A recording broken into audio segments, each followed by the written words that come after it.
Hey guys, welcome back to the Business of Art. I am here today with a very special guest, Mara from Gotta Know Me. So that's GottaKnowMeSocial.com, and she is basically a marketing guru. So I snagged her and I was like, hey, can you give, my viewers a little insight into Instagram and what's kind of like her top 4 tips to growing Instagram. So first, why don't you tell us a little bit about yourself? Hey guys, so I've been doing social media for 5 or 6 years now, and I keep myself up on Instagram trainings and other social media trainings so that I can help other people and also deliver to my own clients. But my passion is really to help artists. I believe the artists are the ones that are going to change the world, so that's my purpose. Awesome. I hope you guys get a lot out of this. Yeah, me too. So, for someone that's literally just starting out with their Instagram, what are the top tips that you can give them to grow their social media or their Instagram, no matter who they are, what they're doing? Okay, so my first tip would be consistency over cleverness. Good. Can you give us like an example of consistency? Yeah, so you could say that I'm going to spend the next 4 hours creating a photo, and then I'm only going to post that photo once a week because I can't spend 4 hours creating that photo every day, right? Right. So then you only post once a week, so your followers really only hear from you that one time. Right. What we want to do is consistently be communicating. So maybe you spend 30 minutes creating the photo or the piece of art that you're showcasing, and then you spend 5 minutes telling the story about it, so you're really communicating to them, versus I only post once. So we want to be consistent over trying to figure out a clever way to communicate to them. Cool.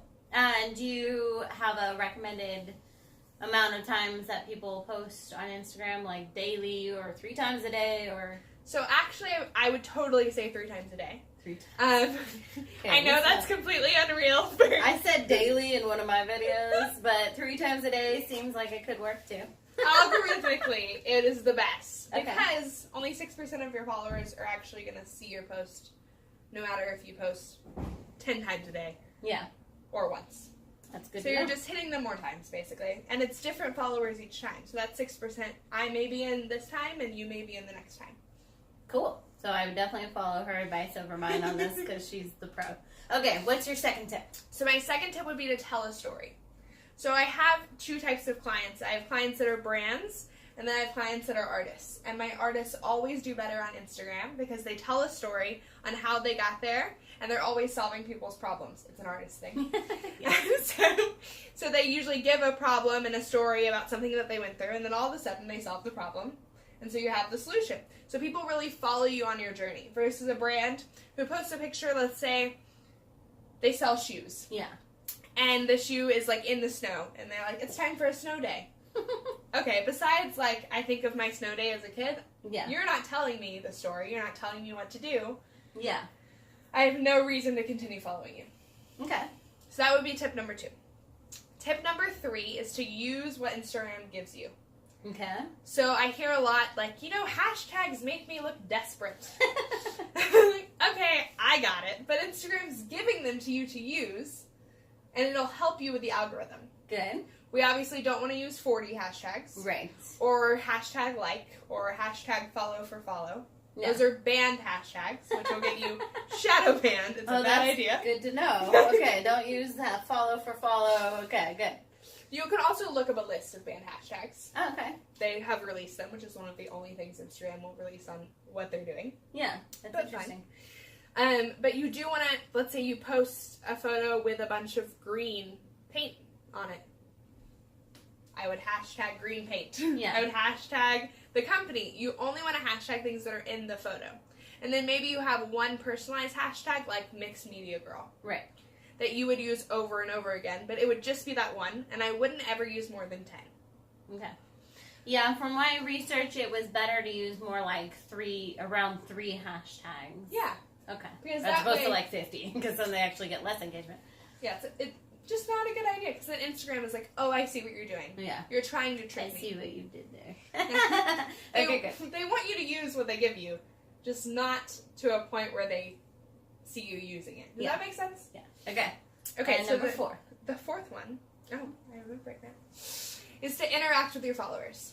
Okay. So you've spent all this time creating the material, you've written the caption that's going to convert, to people actually understanding your story. You've put a call to action in it.